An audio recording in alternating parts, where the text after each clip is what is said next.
Brains on Wall Street, the illusion of immunity. The office was a fortress of brilliance, sleek, polished, a cathedral to intellect. The walls are lined with towering bookshelves, crammed with financial theory, behavioral economics, and the timeless classics. On the desk, a laptop glowed with countless tabs open, streaming real-time stock data. Around the room, multiple screens flickered with the latest trends, graphs rising and falling in perfect symmetry, a silent orchestra of market movements. At the center of it all stood Michael Grant, the lead investor. His resume was a masterpiece. Ivy League graduate, a history of outperforming the market year after year, a reputation built on the backs of bold moves and unshakable confidence. His eyes never strayed from the data. His mind worked faster than the computers, his decisions quicker, sharper. The office was a testament to the sheer force of intellect. Every piece of technology, every file, every decision was crafted with precision. The kind of precision that had made him one of the most respected names in finance. He wasn't just smart, he was exceptional. A titan of the hedge fund world, the kind of person who made the market bend to his will. And yet, something felt off. As the numbers ticked upward, a small frown creased his brow. It was subtle, barely perceptible to anyone who might be watching, but it was there. His fingers hovered over the keyboard, pausing for just a second too long before hitting enter, a small, almost imperceptible sign of doubt. His eyes flicked between the screens, tracking the endless data, but his mind seemed somewhere else, distant. There was no panic in his demeanor, no outward sign of fear, yet the tension in his shoulders betrayed the truth. He'd been here before, too many times. The rush of winning, the thrill of outsmarting the market, but also the crushing fear that he was on the edge of falling. Michael was the epitome of success, but in this moment, his intellect, the very thing that had earned him his place, seemed irrelevant. Why did the smartest investors still fall? Why did the supposed immunity of intelligence, education, and experience not shield them from the same mistakes that others made? The paradox loomed large. These were people who could read the market like a book and could predict trends with uncanny accuracy. Yet, time and time again, the market had a way of humbling them, a way of shattering the illusion of control, of precision. He knew it all too well. The world of high finance wasn't about knowing the numbers. It was about knowing how much of the game was just outside the realm of logic. He had seen it before, brilliant minds broken by their inability to accept what they could not predict. Michael exhaled, but the air in the room had changed. He wasn't immune. He knew it. He was vulnerable just like everyone else. Even the smartest of the smart couldn't escape the very thing that made them human, their need to control, to predict, to win. And that, he thought, was the real danger. The question wasn't whether he could beat the market. It was whether the market would let him. The emotional blind spot. Intelligence is different from immunity. Morgan Housel's insight hits like a truth too uncomfortable to swallow. Intelligence isn't protection. It's often the very thing that makes us more vulnerable. It gives us the tools to predict, to calculate, to control, but it also gives us the power to deceive ourselves, to convince ourselves that we're the exception. As Housel puts it, intelligence increases your access to risk, not your immunity from it. And that's the hidden danger, the very thing that blinds us. The smarter we are, the more we can justify our decisions, rationalize our actions, and ignore the emotional undercurrents that we're too proud to admit. Intelligence becomes a liability, turning us into the very thing we fear most, people who can't see their own vulnerabilities. Think of the seasoned analyst, the one who spends countless hours poring over data, crunching numbers, analyzing trends. He's seen it all. He knows the formulas, the patterns, the nuances, and yet when the market shifts, when fear creeps in, it's not the numbers that affect him. It's the fear of losing everything, the panic that stirs inside, the doubt that creeps in when things go south. But his intellect convinces him he can outsmart it. He's smarter than this. He's different. The fund manager is no different. She's managed billions, made bold moves and pulled off returns that have other investors wondering how she does it. But when the bull market shifts into a downturn, when the world suddenly feels unstable, she doesn't pull back. She doubles down, convinced that the market will recover, that she has seen this before, that her experience is enough to weather the storm. But it's not her knowledge of the market that's at play. It's the greed, the belief that this time will be different. And in the end, it's that very belief, that conviction, that can cost her everything. The emotional vulnerability of intelligence lies in this. It makes us believe we're above the rule. It convinces us that because we understand the mechanics of risk, we're somehow immune to it, that the laws of human behavior don't apply to us. But that's the dangerous part. The smarter you get, the easier it becomes to ignore your emotions, to discount the feelings that everyone else is dealing with. It's the belief that knowledge is power, that intelligence can shield you. But in truth, it only opens the door wider for you to walk straight into the trap. Housel's words echo in the background. Intelligence doesn't guard you from risk. It just gives you a sharper edge with which to cut yourself. The more you know, the more you can hide from the truth. And that is where the real danger lies. Overconfidence, the genius trap. David Turner had always been the kind of investor everyone talked about. A self-made millionaire by 32, his rise was nothing short of meteoric. The markets were his playground, and every move he made seemed to pay off. He had the knack, the uncanny ability to pick the right stocks at the right time. He had the credentials too, a Harvard MBA, a reputation as a risk-taker, and a track record that made even seasoned investors nod in awe.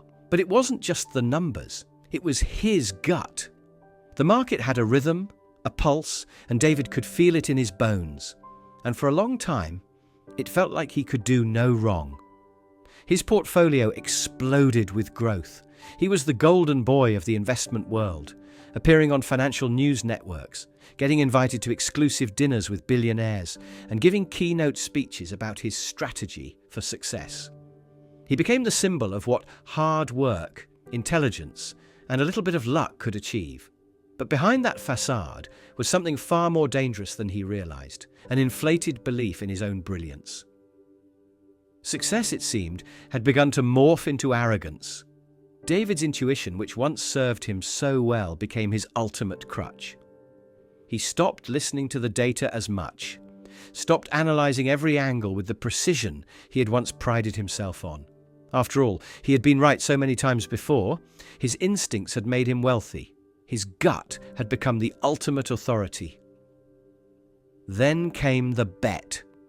He had spotted a new tech startup, an AI company that was about to disrupt the entire industry.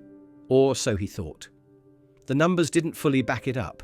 But David wasn't concerned. He had always been ahead of the curve. He put everything into it, all of his savings, all his trust in himself. He was betting on his gut. The weeks went by, and at first everything seemed fine. The stock price climbed, but not as fast as David had imagined. The signs were there, subtle signs that things weren't quite as solid as they appeared. But David, intoxicated by past success and the belief that he could do no wrong, ignored them. And then, in a moment that felt like a slow-motion crash, the bubble burst. The company's AI breakthrough turned out to be a farce, an overhyped concept with no real backing. The stock plummeted. David's empire of wealth evaporated in a matter of days. What had once been a fortress of success was now a crumbling ruin. David sat in his office staring at the numbers on his screen, not fully able to process what had happened. It was disbelief. It wasn't supposed to end like this. His mind raced, trying to find a rational explanation. There had to be something he missed, some outside factor that caused the fall. But deep down, he knew the truth. He had ignored the fundamentals. He had ignored the warning signs. His ego had driven him to believe that his success could somehow override reality. The sinking feeling was more than just financial. It was personal. How could he, the genius, be so wrong? How could the instinct he had trusted for years betray him so completely? For the first time, he couldn't blame anyone else. It was all on him, and the weight of that realization crushed him. At that moment, David Turner understood the price of overconfidence. His brilliance, his past success, had led him to believe he was immune to failure. But the truth was, even genius could fall into the trap of blind faith, when ego and past performance went unchallenged. The market didn't care how smart he was. It didn't care about his track record. It only cared about what was real in that moment. And in the end, reality had caught up with him. The ego trade. When reputation becomes the risk. Catherine Lawson had built her reputation from the ground up. She was known in the financial world as someone who didn't just make smart moves, she made bold ones. She had a track record that spoke for itself, one that saw her fund outperform the market year after year, that saw her turn small investments into millions. Her clients trusted her, her colleagues respected her, and for Catherine, that respect, no, that admiration, was everything. But the pressure to maintain that image was suffocating. It started with a small blip in the market, nothing major, just a slight downturn in a sector she had always been confident about. A few of her holdings had underperformed, but it wasn't enough to panic. At least, it shouldn't have been. But Catherine wasn't thinking rationally. Her reputation, the image she had carefully crafted over the years, was at stake. And that, for her, was more important than anything else. She couldn't afford to look weak. She couldn't afford to admit she was wrong. So she doubled down. She bought more, not because the data supported it, but because her pride couldn't let her step back. The losses were mounting, but her ego, the voice in her head that had guided her to success, told her she was on the verge of turning it around. She was smarter than this. She could outlast the downturn. After all, if she admitted defeat, what would that mean? It would mean her reputation was built on luck, not skill. It would mean that Catherine Lawson wasn't invincible. Morgan Housel once said, "Pride is expensive. It buys a lot of things, but it's a terrible investor." Catherine didn't understand this at first. She believed that her pride was a fuel for success, that it pushed her to strive for more, to aim higher. But what she failed to see was how that very pride was pulling her deeper into a financial hole. She was making decisions to protect her image, not her investors. The numbers didn't lie, her holdings were crashing. But Catherine's refusal to acknowledge her mistake meant she didn't stop. She borrowed money from her lines of credit. She took on more risk, confident that the market would eventually right itself. If she sold, if she admitted that she had been wrong, it would be a crack in the armor, a tear in the very image she had worked so hard to build. Her investors, who had once believed in her, started to grow uneasy. But Catherine didn't care. She had to prove to them and to herself that she could turn this around. The pressure, the need to protect her image became all-consuming. Then it all came crashing down. Her fund's value plummeted. The clients she had worked so hard to please began pulling their investments. The humiliation was unbearable. She had lost not just money but her identity. And yet, even in the face of defeat, she couldn't bring herself to apologize, to admit her errors. Pride, she realized too late, had led her into a trap. In the end, Catherine Lawson's greatest mistake wasn't her initial investment. It was the decision to let her ego dictate every move. The refusal to accept failure, to take the small loss and learn from it, compounded her mistakes into something far worse. pride had cost her everything, her reputation, her wealth, and her peace of mind. And in the cold light of failure, she understood that Housel's words had never been truer. Pride is expensive, and in finance, it's often the most costly mistake you can make. The noise addiction. When intelligence breeds overreaction. Jason Harris was the kind of investor who prided himself on being in the know. He had always been a step ahead, watching the markets with a keen eye, constantly learning, always reading the latest research, watching financial news, listening to podcasts, and attending seminars.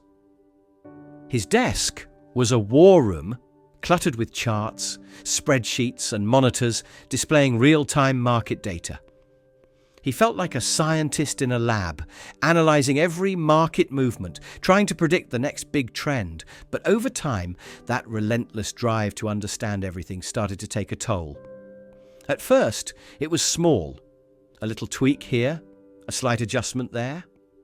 Jason adjusted his portfolio whenever a stock dipped, whenever an article made a compelling argument, or when a new tweet from a financial influencer popped up. He was convinced that every fluctuation in the market meant something, every rise, every fall. He couldn't afford to miss the signals, not when there were so many sources of information, so many voices competing for his attention. But then it snowballed. The more Jason consumed, the more uncertain he became. The more data he gathered, the more conflicting opinions he found. One analyst would predict a boom, another a crash. One financial expert would assure him that a certain industry was poised for success, while another warned of impending disaster. Jason tried to reconcile the contradictions, trying to make sense of it all, constantly overthinking every move. He tweaked his portfolio again, selling some stocks and buying others, only to second-guess his decisions moments later. He was trapped in a cycle of constant reaction. He didn't sleep well. He kept his phone by his side, checking it in the middle of the night for market updates. His mind raced with numbers, trends, and news stories, always wondering if he was missing something. What if the market was about to tank and he wasn't prepared? What if everyone else was seeing something he couldn't? The anxiety built up, each fluctuation of the market pushing him to act, to adjust, to do something. But despite all his effort, despite being buried in data, Jason wasn't ahead of the curve. He was exhausted, mentally drained and emotionally drained. He was chasing the noise, mistaking it for clarity. Morgan Housel once said, "The problem with being well-informed is that you feel you have to act on everything you know." Jason, with all his intelligence and knowledge, had become a prisoner of the very thing that should have been his strength. His constant overreaction to market movements was only making him more vulnerable. The noise, the endless stream of data and opinions, was drowning out the silence of patience, the quiet power of inaction. Eventually, Jason realized the wisdom in stepping back. There was peace in waiting, in not reacting to every market fluctuation. He had been so wrapped up in controlling every outcome, in responding to every signal, that he had forgotten the most important lesson. Sometimes the best action is no action at all. In that stillness, in that embrace of uncertainty, Jason found clarity. He realized that intelligence didn't lie in knowing everything. It was in knowing when to stop, when to trust his long-term strategy, and let the market breathe. In the end, the greatest investment he made was in his own emotional peace. Your own trap. When smart means stressed. Have you ever made a decision because you felt like you should know better? Maybe it was an investment, a career choice, or even just a financial move that felt right because you had the knowledge, the expertise, the tools. You told yourself, I should know this by now. I'm smart enough to get it right. But then, when things didn't go as planned, did you feel that pressure? The pressure to prove you were right, to justify your intellect, to avoid admitting any kind of mistake. Think about it for a second. Have you ever confused performance with identity? Have you ever told yourself that your worth, your value, is directly tied to your success? That every win makes you smarter, more capable, and every failure means you're somehow less? When you place your entire sense of self on your ability to perform, you're walking a dangerous line. That pressure to always get it right, to always win, isn't just exhausting, it's suffocating. And here's the thing, being smart, the way society glorifies intelligence, can become a prison. It's a prison that locks you into a cycle of overthinking, perfectionism, and self-doubt. The smarter you are, the more you feel like you should have it all together. The more you know, the less room there seems to be for failure, for mistakes, for any kind of vulnerability. And that's where the stress creeps in. The more you rely on your intellect to define you, the harder it becomes to accept that you don't always have control over the outcome. Can you remember the last time you made a choice, knowing full well it wasn't the right one, but doing it because you couldn't stand the thought of being wrong? Have you ever stayed in a situation too long, whether it's a bad investment or a toxic job, because you didn't want to admit failure? The fear of inadequacy, the fear that you're not enough, lies at the heart of it all. It's that voice inside you that says, if I'm smart enough, I'll get it right. I can't fail. I can't show weakness. But here's the truth. Smart doesn't protect you from failure. In fact, it can make you more vulnerable because it ties your identity to your performance. The more you strive to keep up the appearance of perfection, the more you feed that trap of stress and anxiety. The question is, when will you choose to step out of it? When will you decide that being human is more important than always being right? That not every decision needs to be an opportunity for you to prove your worth? The freedom lies in letting go of that constant need to perform, to be perfect. It's only when you step away from the game of always having to win that you can find peace. And that peace, it's worth more than any win. Wisdom over brilliance, the real smart strategy. As we close this chapter on intelligence and investing, let's take a moment to reflect on what truly defines wisdom in finance. It's not the raw brilliance of calculating every move, predicting every trend, or outsmarting the market at every turn. The best investors are not the ones with the most degrees or the sharpest minds. They are the ones who understand themselves. They are self-aware enough to know their limits, to recognize when their emotions are clouding their judgment, and to resist the impulse to act when patience is required. Morgan Housel captures this beautifully when he says, "The smartest investors are not the ones who are the most brilliant. They are the ones who are most self-aware." The real strategy isn't about outthinking everyone around you. It's about recognizing when to step back, when to stay still, and when to resist the temptation to prove you're right. It's about restraint, humility, and understanding that the game is not won in a single play, but over the long haul. The wisest move in investing often isn't proving you're right. It's making sure you can stay in the game long enough to matter. Because no matter how brilliant you are, the market doesn't care about your ego. It only cares about what you can endure. So here's the challenge. Are you willing to acknowledge that being smart doesn't make you immune to failure? Are you ready to prioritize wisdom, patience, restraint, humility over intellect and raw strategy? If so, I want you to comment, "Smart is not equal to safe," to declare that you understand the difference between sheer brilliance and the emotional wisdom that truly defines long-term success. Stay grounded. Keep playing the game, not to prove you're right, but to make sure you can stay in it long enough to win.